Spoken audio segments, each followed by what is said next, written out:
예레미야 43장 1절부터 13절 말씀.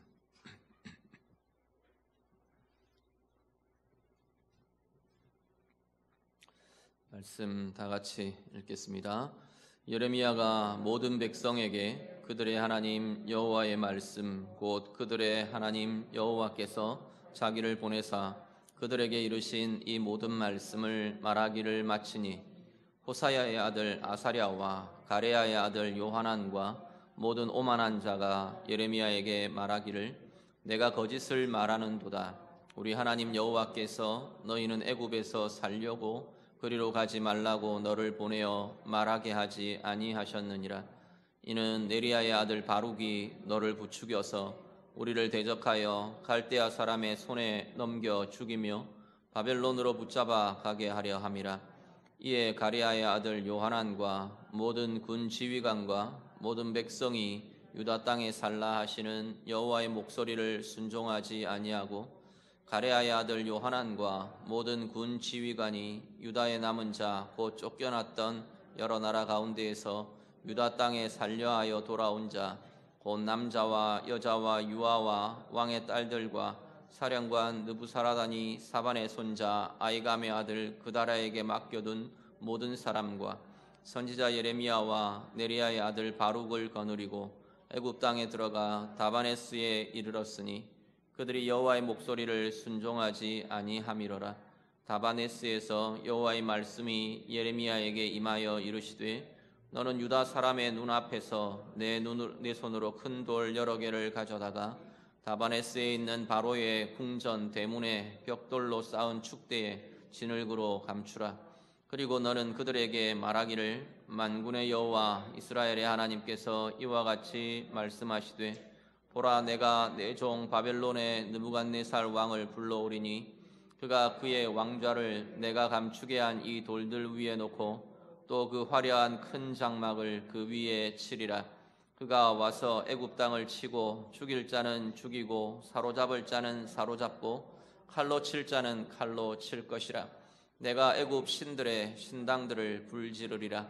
느부갓네살이 그들을 불사르며 그들을 사로잡을 것이요 목자가 그의 몸에 옷을 두름같이 애굽 땅을 자기 몸에 두르고 평안히 그곳을 떠날 것이며 그가 또 애굽 땅 베세메스의 석상들을 깨뜨리고 애굽 신들의 신당들을 불사르리라 하셨다 할지니라 하시니라. 아멘. 볼륨을 조금 올려주실래요? 마이크 볼륨 조금. 들으시는 데는 불편함 없으십니까? 그러면은 이 모니터를 조금 올려주세요. 네, 그다랴가 살해를 당했습니다. 그다랴가 누군지 다 잊어버리셨는지 모르겠는데 예루살렘이 함락됐고요. 이제는 지금 이 시점은 성전도 불타버린 시점입니다.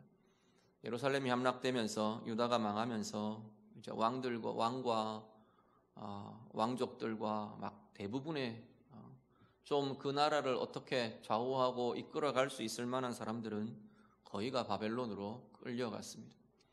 그리고 그다랴라는 사람을 남겨두어서 이 사람이 총독의 역할을 하며 그 남아있는 유다 백성들을 관리하고 다스리도록 바벨론 왕이 위임을 해놓고 이제 떠나갔습니다.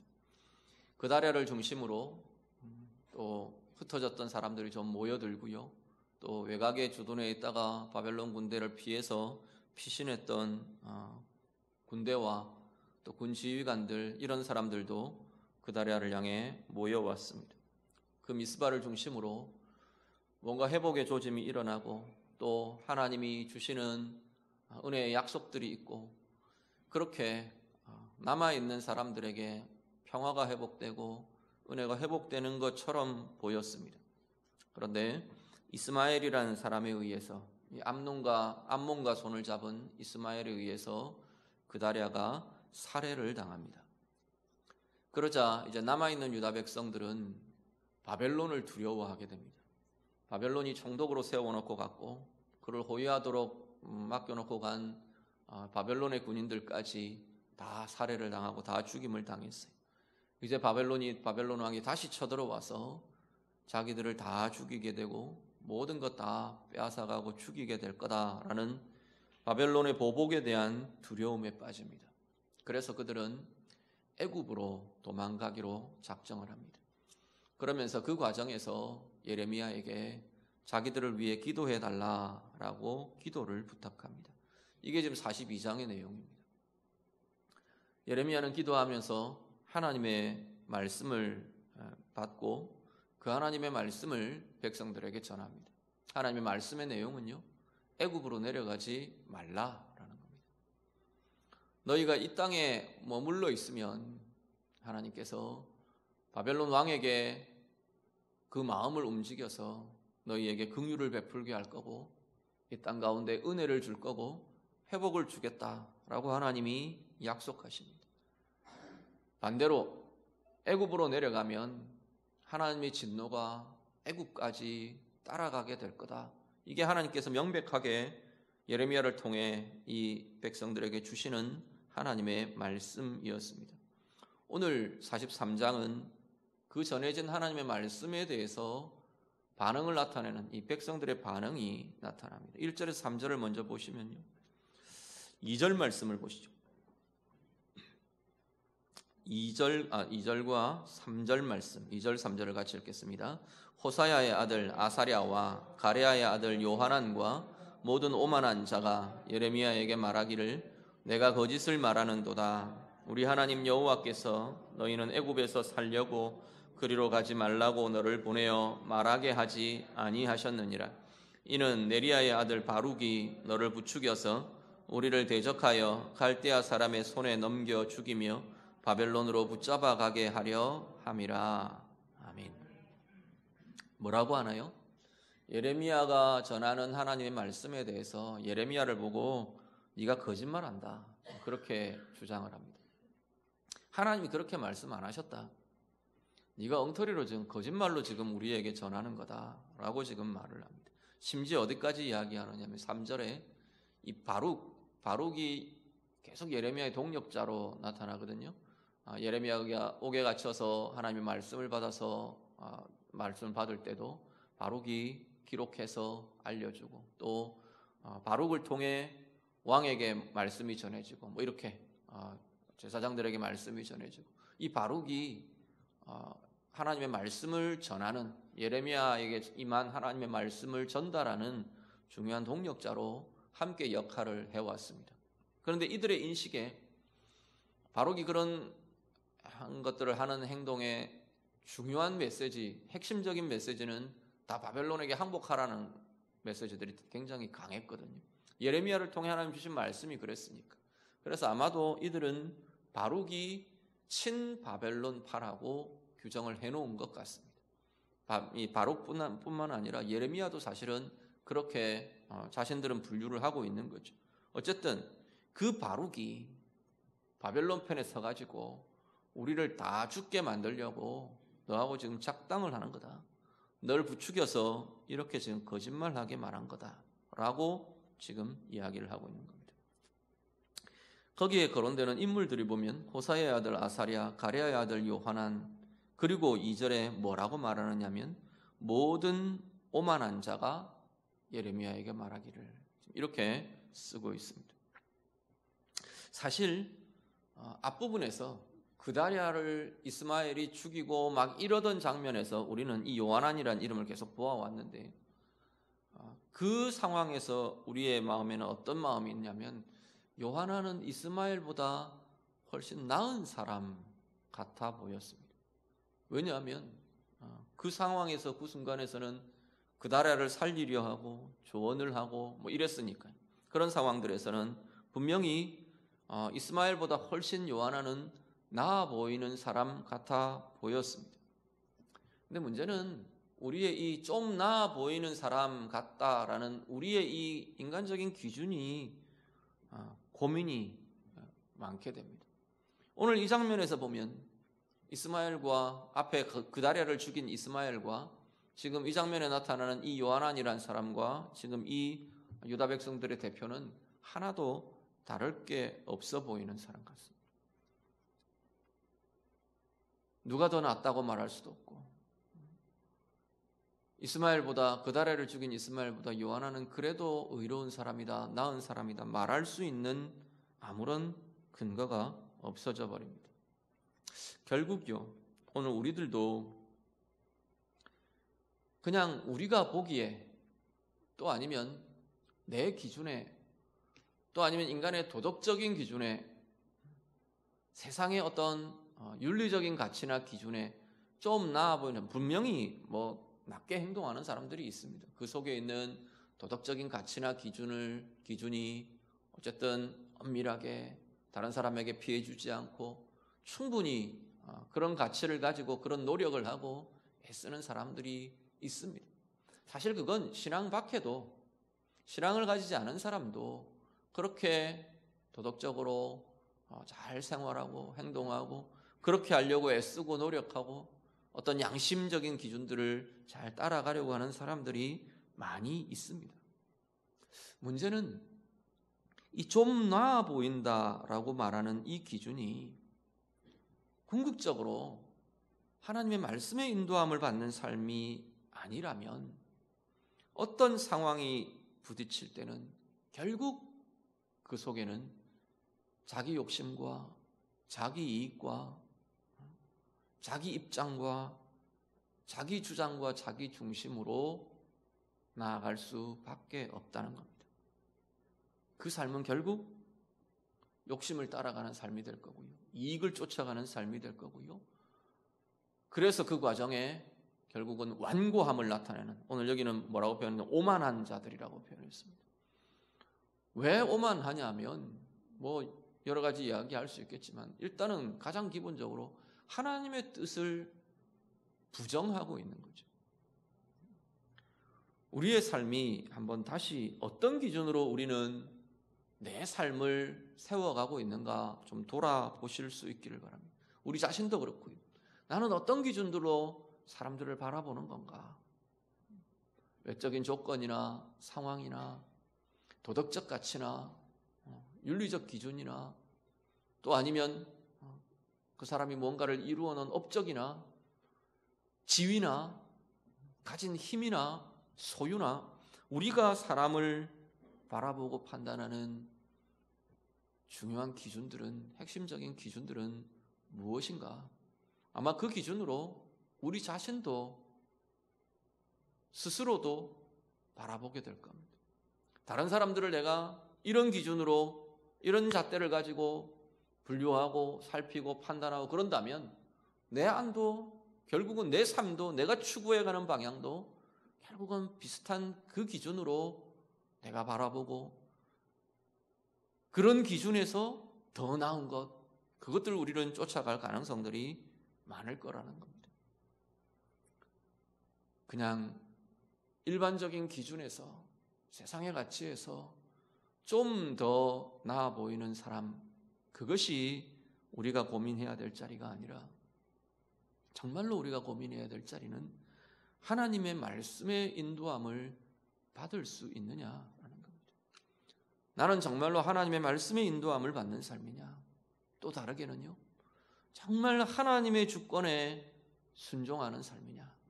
이게 아니라면 결정적 순간에 가면 우리는 다 내 이익을 쫓아가고 내 욕심을 따라가고, 그래서 오만함이 일어나고, 그래서 완고함이 일어나고, 그렇게 될 수밖에 없는 이들이라는 겁니다. 오늘 우리 자신의 모습이 진정으로 하나님의 말씀의 인도함을 받는 그러한 삶이 될 수 있기를 간절히 바랍니다.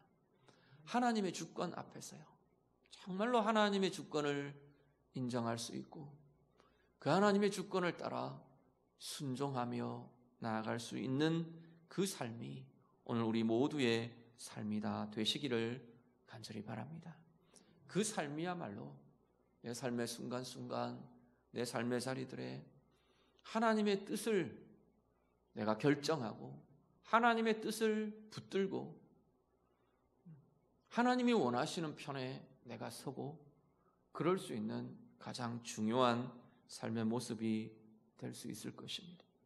오늘 예배하시는 우리 모든 성도님들, 여러분의 삶에 순전하게 하나님의 말씀을 쫓아 행하고 하나님의 주권에 순종하며 하나님의 말씀의 인도하심을 따라 나아가는 은혜의 삶, 그래서 하나님의 편에 하나님의 뜻에 합당한 그 자리에 서는 우리 모두의 삶이 다 되시기를 우리 주님 이름으로 축복합니다. 4절 이후의 7절은 거기에 따른 구체적인 행동이 나타납니다. 4절에 보시면 맨 끝에 4절 맨 끝에 보시면 유다 땅에 살라 하시는 여호와의 목소리를 순종하지 않았다 말합니다. 이들 지휘관들과 유다 백성들은 결국은 그 땅에 머물러 있으라, 애굽으로 내려가지 말라 하시는 하나님의 말씀을 거절합니다. 하나님의 목소리를 순종하지 않습니다. 그리고요, 애굽 땅으로 들어갑니다. 5절 6절을 같이 한번 보시죠. 6절 7절을 같이 보시죠. 6절 7절 같이 읽습니다. 곧 남자와 여자와 유아와 왕의 딸들과 사령관 느부사라단이 사반의 손자 아이감의 아들 그다랴에게 맡겨둔 모든 사람과 선지자 예레미야와 네리야의 아들 바룩을 거느리고 애굽 땅에 들어가 다바네스에 이르렀으니 그들이 여호와의 목소리를 순종하지 아니함이로라. 아멘.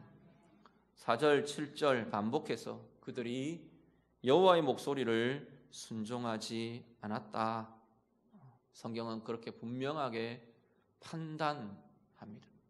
성경의 판단이고 성경의 저자인 성령님의 하나님의 판단입니다. 그들의 행동은 하나님의 말씀을 거절한 것이다. 여호와의 목소리를 순종하지 않은 것이다 말합니다. 심지어 이 예레미야와 바룩까지 끌고 그 애굽으로 내려가게 됩니다. 다바네스라는 곳은 아마도 이 가나안 땅에서 이집트로 들어가게 될 때 관문격이 되는 중요한 도시였던 것 같습니다. 그 다바네스까지 아마도 거기에 머무르면서 이집트 당국의 허가를 받든지 이런 것들이 필요했던 것 같아요. 거기서 상당 기간 다바네스에서 머무르게 되는 그런 상황들이 이들 앞에 전개가 됩니다. 우리는 어떤가요? 하나님의 말씀, 우리는 당연히 하나님의 말씀을 들어야 합니다. 하나님 말씀 묵상하고 말씀 예배 때마다 설교 때마다 시간 말씀을 읽는 자인 것 같고 말씀을 듣는 자인 것 같고 말씀을 붙잡는 자인 것 같아 보입니다. 그런데요, 냉정하게 우리 자신도 한번 좀 돌아보시면 좋겠습니다. 내 귀에 듣기 싫은 말씀은 어떤 건가? 어떤 종류의 말씀들은 내 귀에 듣기 싫은가? 어떤 종류의 말씀들은 내 마음을 건드리는가? 내 감정에 불쾌함이 일어나게 하는가? 물론 전달하는 사람이 잘못 전달해서 설교자가 서툴러서 그래서 그럴 수도 있습니다. 그런데 본인은 알 수 있을 것 같아요. 나 자신은 알 수 있을 것 같아요. 어떤 종류의 말씀만 대하려고 하면 나는 되게 불편한가? 한번 그 자리를 우리가 냉정하게 한번 좀 스스로, 아무도 모르잖아요. 아무한테도 이야기할 필요도 없고 나하고 하나님하고 사이에서 냉정하게 그 부분들을 한번 짚어볼 필요들이 있다는 겁니다. 어떤 말씀에 대해서 나는 불편한 건가?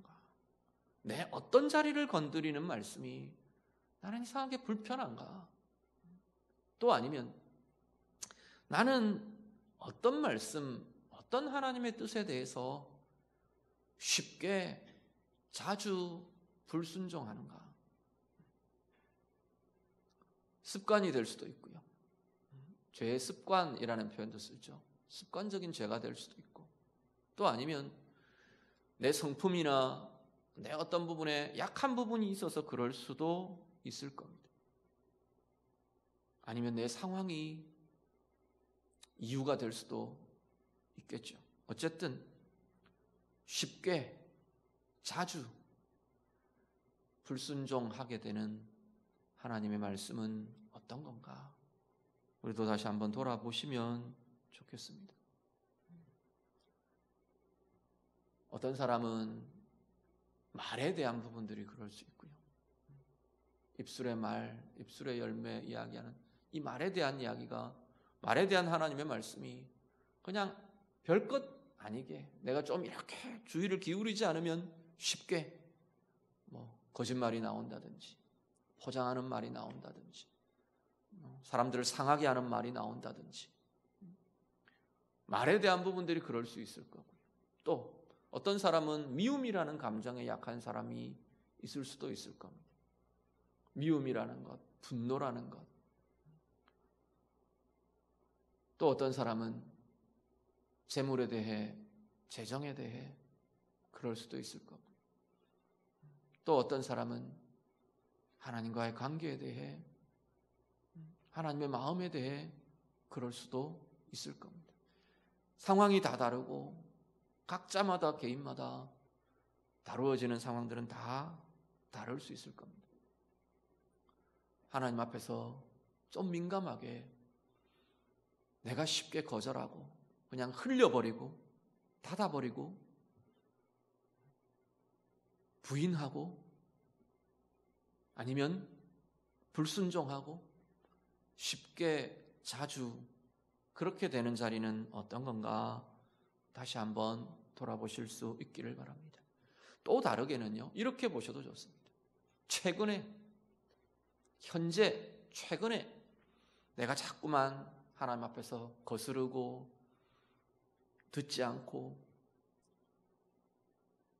거절하고 거부하는 그런 하나님의 말씀이나 하나님의 뜻은 어떤 것이 있는가? 그렇게도 살펴보시면 좋겠습니다. 중요한 것은 오히려 그 자리가 정말로 내게 중요한 변화의 자리가 된다는 겁니다. 치유를, 상담, 치유, 회복 이런 것들을 다루다 보면요, 세상적인 상담은 그런 고민이 없습니다. 그렇게 다루지도 않고요. 세상적인 상담이나 치유에서는 죄라는 부분을 다루는 걸 터부시합니다. 죄 대신 죄책감의 문제를 다루죠. 죄책감은 벗어나야 될 것이라고 다룹니다. 제가 몇 번 아마 그런 말씀을 드린 것 같은데, 죄를 깨닫고 회개하는 것과 죄책감은 전혀 다른 별개의 것이라고 말씀을 드렸습니다. 죄책감에 잔뜩 묶이고 짓눌리는 것은 결코 회개도 아니고 죄를 해결하는 방법도 아닙니다. 죄를 해결하는 방법은 정말로 진리의 말씀에, 하나님의 마음에 우리가 부딪혀지며 내게 있는 이것들을 놓고 돌아서기로 결단하는 것, 이게 회개고 이게 변화이고 회복이 되는 겁니다. 그런데 굉장히 많은 부분에 상처라는 부분, 우리가 아파하고 분노하고 풀어지지 않는 것, 이 뿌리가 깊을수록, 아픔이나 고통이나 문제의 뿌리가 깊을수록 그 뿌리를 들여다보면요, 하나님 앞에서 내가 뻗팅기고 있는, 거절하고 있는, 자기가 고의적이든 그렇지 않든, 어떤 경우는 고의적이지 않는 그런 경우들도 많이 있습니다. 고의적이든 그렇지 않든 하나님 앞에서 내가 버티고 거절하고 부정하고 완고해져 있는 이 죄의 뿌리가 거의 대부분 그 자리들이 작용되고 있는 것을 보게 됩니다. 다양한 형태로 나타납니다. 그것은 여러 가지 모습으로 나타나요. 나는 하나님의 말씀을 거절합니다. 그러고 거절하는 사람은 아무도 없습니다. 크리스찬 중에, 하나님의 자녀들 중에 아무도 그런 사람은 없어요. 그런데 결국은 내가 그 자리를 벗어나지 못하고 있는 내 뿌리는 하나님의 말씀을 거절하며, 더 나아가서는 하나님의 은혜가 그 자리에 와닿기를 거절하고 차단해버리고, 스스로 차단하고 있는, 스스로 거절하고 있는 다양한 굉장히 많은 부분들을 우리가 보게 되더라는 겁니다. 말씀이 불편한 자리들을 우리가 좀 찾으시기를 바랍니다. 아무도 모릅니다. 아무도 알 수 없고 나는 알 수 있어요. 뭔가가 건드려, 영린이라 그러죠. 영린. 중국에 거기 보면 어떤 용이, 이렇게 용이 비늘들이 있는데 그 비늘을 어떤 창도 어떤 칼도 뚫을 수가 없는데 유일한 그 용의 약점이 뭐였냐면 거꾸로 서 있는 비늘이 하나 있는 거예요. 그 자리가 그 존재의 유일한 약점이 돼요. 그래서 영린이라고 부르는데 우리의 삶에도 각자의 영린이 있을 수 있어요. 깊이나 정도나 크기는 다를지 몰라도 누구에게나 다 이 자리는 있을 수밖에 없습니다. 하나님 앞에서 그 자리를 내가 볼 줄 알고 하나님 앞에서 하나님의 말씀으로 하나님의 은혜로 사랑으로 그 자리를 다루어낼 수 있는 사람들은 훨씬 빨리 치유와 회복과 성숙으로 우리는 나아갈 수 있는 그러한 사람들이 될 수 있을 겁니다. 오늘 본문의 사람들이요, 유다 백성들이요, 자기들의 주장을 자신들은 꺾지 않습니다. 자기들의 선택이 하나님의 말씀보다도 자신들의 선택이 더 옳다고 이 사람들은 여기고 있습니다. 애굽으로 가는 게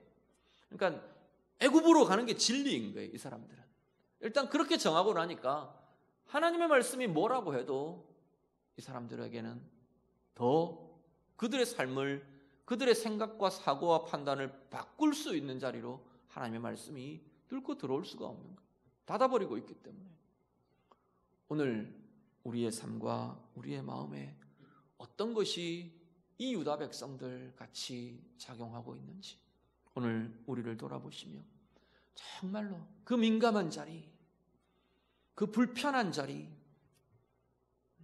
그 어려운 자리, 그 자리에 정말로 하나님의 말씀이 와닿고 그 자리에 내가 하나님의 말씀을 품고 하나님의 말씀이 그 자리에 내가 히브리서 말씀처럼 그 자리를 찔러 쪼개며 수술하며 치유하며 회복할 수 있는 그러한 말씀이 되더라고요. 하나님의 말씀에 우리 자신들을 내어드리고 열어드리고 그래서 참된 회복으로 은혜로 그렇게 나아갈 수 있는 우리 모두의 삶들이 다 되시기를 우리 주님 이름으로 축복합니다. 8절 이후의 13절은요. 이제 애굽에 내려간 이 유다 백성들에게 다시 하나님의 말씀이 임합니다.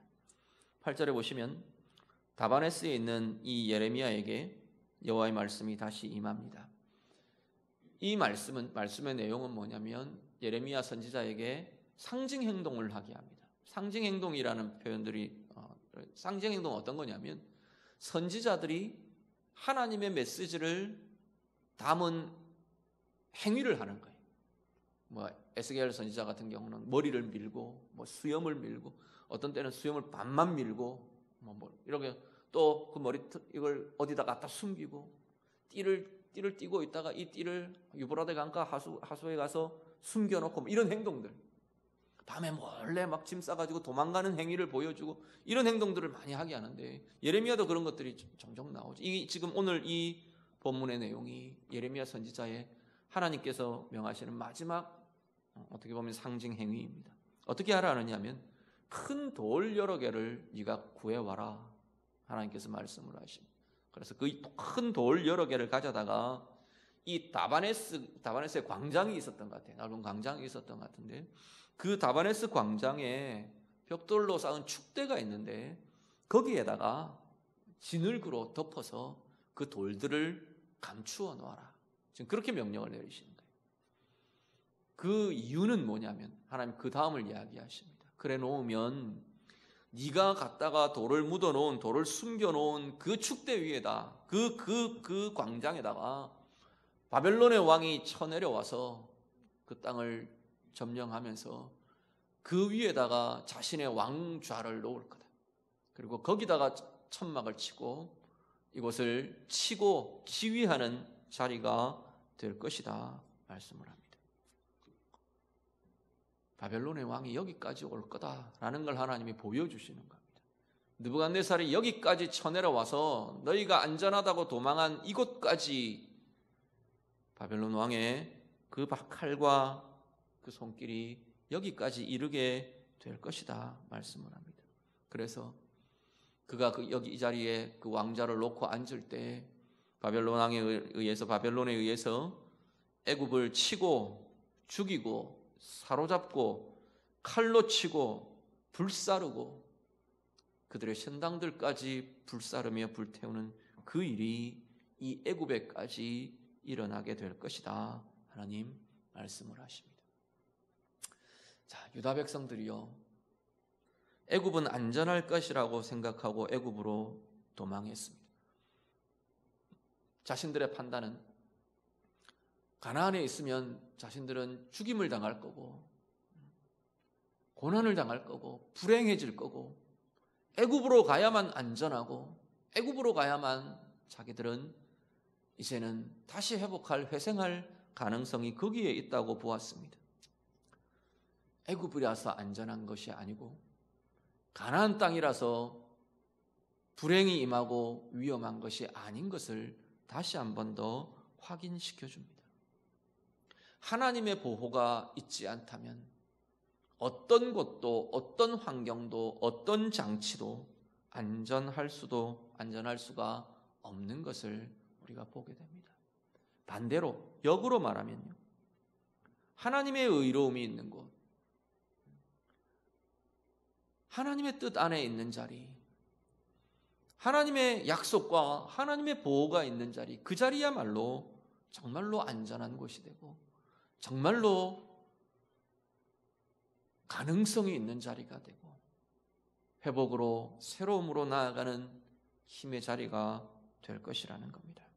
오늘 우리의 삶이요, 우리는 어떻게 하면 안전할 거라고 생각하십니까? 이 어려운 상황과 이 시기를 지나고 있는 우리들 마음에 무엇이 우리를 안전하게 해줄 거라고 여겨지시는가요? 오늘 우리도 다시 한번 돌아보시면 좋겠습니다. 내 방식대로 내 뜻대로 오늘도 여전히 오늘 우리도 그렇게 구하고 있는 애굽은, 이 유다 백성들 같은 이집트 애굽은 내게는 없는가 좀 다시 돌아보실 수 있기를 바랍니다. 이렇게 하면 안전할 거야. 이게 준비되면 안전할 거야. 이것만 있으면 내 삶은 불행해지지 않을 거야. 무엇이 우리를 그렇게 보장해 줄 것 같게 여겨지십니까?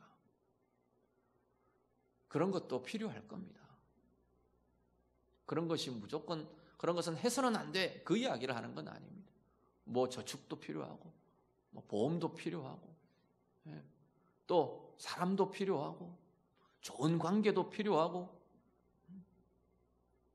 건강을 위해 내가 운동하고 준비하는 거 필요하고, 얘 다 좋은 것이고 중요하고 필요한 것들입니다. 중요한 건 하나님의 보호가 없으면 그것이 아무런 안전의 역할을 할 수 없다는 이야기입니다. 하나님이 도우시지 않으면, 하나님의 보호가 없으면, 그렇다면 오늘 우리가 그런 것들도 중요하고 우리가 준비하고 잘 대처하고 하셔야겠지만, 그보다 더 우리의 삶의 중심에 놓여져야 할 것은, 더 핵심에 놓여져야 될 것은 하나님이 무엇을 옳게 여기시느냐는 거예요. 하나님의 뜻은 어디에 있는 건가? 하나님이 기뻐하시는 것은 무엇인가? 하나님이 그것을 지키시지 않겠습니까? 하나님이 그 자리를 보호하시고 그 자리에 은혜를 주시고 그 자리에 평강과 복을 더해 주실 것은 자명한 일인 겁니다. 오늘 우리의 삶에, 우리의 시선에 이 하나님의 시선이 오늘 우리에게 있기를 간절히 바랍니다. 그래서요, 애굽으로 피난해가는 이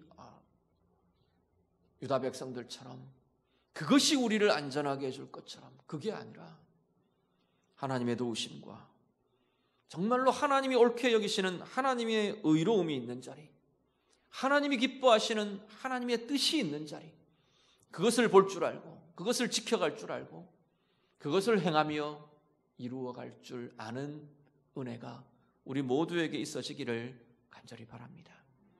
그래서 그 인생이, 그 걸음이 하나님 주시는 안전으로, 하나님 주시는 힘으로, 하나님이 주시는 승리로, 약속의 복으로 그렇게 넘쳐날 수 있는 우리 모두의 은혜의 삶들이 다 되시기를 우리 주님 이름으로 축복합니다.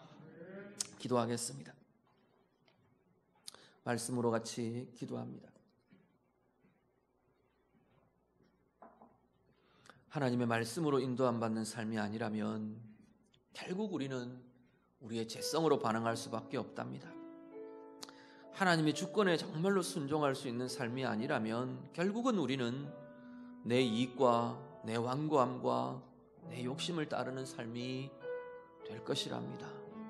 오늘 우리의 삶에 하나님 정말로 내가 하나님의 말씀을 따라 인도함 받는 은혜의 삶이 되기를 원합니다. 우리 좀 같이 기도하시면 좋겠습니다. 특히나 제가 말씀드린 것처럼 하나님의 말씀이 거슬리는 자리, 하나님의 말씀이 불편하게 여겨지는 자리, 하나님의 뜻과 하나님의 방법이 불편하거나 아니면 자꾸만 거슬려지는 자리, 어떤 자리인지 그 자리에 하나님의 말씀이 정말로 임하여질 수 있고 순전하게 하나님의 말씀을 내가 붙들 수 있고 그 은혜로 인해 참된 회복이, 참된 변화가, 중요한 하나님 앞에서의 소중한 결정들이 이루어질 수 있는 그러한 삶이 되도록 그 자리를 좀 하나님 앞에 내어드리며 그 자리가 어떤 관계인지, 어떤 문제의 자리인지, 어떤 내 상처의 자리인지, 어떤 내 약함의 자리인지 하나님 앞에 그걸 좀 내어드리며 하나님 이 자리에 하나님의 말씀이 순전히 임하여지고 내가 하나님 앞에 순종의 길을 갈 수 있고 말씀으로 인한 회복의 길을 갈 수 있는 은혜가 있기를 원합니다. 우리 좀 기도하시면 좋겠습니다. 특별히 우리의 안전과 우리의 행복이요 하나님의 의로움이 있는 곳, 하나님께서 기뻐하시는 하나님의 뜻이 있는 자리, 하나님 내가 정말로 설 줄 아는, 그래서 안전하고 그래서 평강으로 나아가는 은혜의 힘이 있게 해주십시오. 우리 그렇게 같이 기도하겠습니다. 말씀으로 같이 기도합니다. 기도드립니다. 하나님 아버지, 오늘도 우리의 삶 가운데 하나님의 말씀을 따라 나아가는 은혜의 삶이 우리에게 있기를 원합니다. 내가 하나님의 말씀에 인도함을 받는 삶 되기를 원합니다. 우리 온 성도들의 삶의 자리자리마다 하나님의 주권에 대해 온전히 순종할 줄 알고 하나님의 말씀을 들을 수 있고 하나님의 말씀을 붙잡을 수 있고 하나님의 말씀을 따라 행할 수 있는 은혜의 삶이 우리 모두에게 있어지도록 아버지 하나님 인도해 주시옵소서. 하나님의 말씀이 거두어질 때, 하나님의 말씀이 막힐 때, 하나님의 말씀이 거절될 때 결국 우리에게는 우리의 완고함과 우리의 주장과 우리의 이익과 우리의 아버지 하나님 생각에 따르는 그 욕심들, 결국은 그것을 따라 쫓아갈 수밖에 없는 것을 우리도 고백합니다. 하나님의 말씀이 우리를 주장하며 이끌어가는 은혜의 길잡이가 되게 하시고 우리가 온전히 하나님의 말씀 앞에서 순전히 하나님의 뜻을 쫓아 행하는 우리 모두의 삶이 되도록 인도해 주시옵소서. 말씀이 불편해지거나 말씀이 거슬리거나 말씀이 편치 않는 그 자리들 우리가 다시 한 번 더 하나님 앞에 민감하게 볼 수 있고 반응할 수 있는 은혜가 우리에게 있게 해 주시옵소서. 그 자리에 더욱 풍성하게 부유하게 하나님의 말씀이 부어지며 더 깊게 하나님의 말씀의 은혜가, 하나님의 말씀의 그 깊은 진리가 우리를 다루어가는 성령의 충만케 하시는 능력이 말씀을 통해 우리 가운데 역사하며 참된 치유로, 참된 회복으로, 참된 복의 자리로 나아가는 은혜의 삶들이 되도록 인도해 주시옵소서. 우리의 삶의 안전한 자리를 하나님 내 방법대로 찾고 세상의 기준을 따라 찾는 것이 아니라 하나님이 기뻐하시는 그 자리들, 하나님의 뜻이 우리 가운데 붙들려지며 하나님의 의로움이 있는 자리에 우리가 설 수 있도록, 그래서 안전으로, 그래서 평강으로, 그래서 복으로 나아가는 우리의 삶이 되도록 하나님 인도해 주시옵소서. 하나님, 우리의 삶이 그야말로 하나님의 말씀의 인도함을 받는 삶이 되기를 원합니다. 우리의 마음의 삶에 하나님의 말씀이 거절되고 하나님의 말씀이 막힐 때, 하나님의 진리가 우리 가운데 가려질 때 결국 우리도 우리의 욕심을 따라 행하고 우리의 완고함으로, 우리의 오만함으로, 우리의 내 판단에 옳은 나의 이익을 따라 쫓아 행할 수밖에 없음을 고백합니다. 말씀에 더 밝은 자들이 되게 하시고 말씀에 더 부요한 자들이 되게 하시고 말씀이 불편하게 여겨지고 거슬리는 그것들이 없도록 우리의 깊은 곳까지 하나님의 말씀이 찔러 쪼개며 치유하며 회복해 하며 우리를 새롭게 해가는 은혜로 능력으로 나타나는 귀한 삶들이 되도록 인도해 주시옵소서. 세상의 가치를 따라 세상의 방법을 따라 우리의 안전을 찾아가는 것이 아니라 하나님의 의로우심이 있는 자리, 하나님이 기뻐하시는 뜻이 있는 자리, 그 자리를 우리가 붙들어감으로 지켜감으로 참된 안전과 평강과 복의 자리로 나아가는 우리 모두가 되도록 하나님 인도해 주시옵소서. 예수님 이름으로 기도드립니다. 아멘.